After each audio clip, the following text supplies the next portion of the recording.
एक है अल्लाह को याद रखना, एक है याद करना। एक है आप सल्लल्लाहु अलैहि वसल्लम को याद करना और एक है याद रख।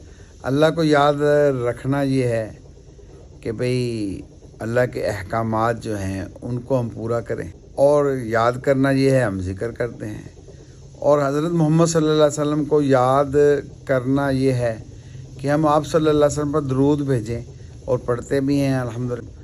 लेकिन नबी सल्लल्लाहु अलैहि वसल्लम को याद रखना ये है कि आप सल्लल्लाहु अलैहि वसल्लम की जो 24 घंटे की ज़िंदगी है, इखलाक हैं, हजूर पाक सल्लल्लाहु अलैहि वसल्लम के तरीक़े हैं, गुस्सा जब आ जाए तो क्या करना है, और दुकानदारी कैसे करनी है, बेचना और लेना और ख़रीदना कैसा है, इसको कहते हैं हजूर सल्लल्लाहु अलैहि वसल्लम को याद रखा इसने।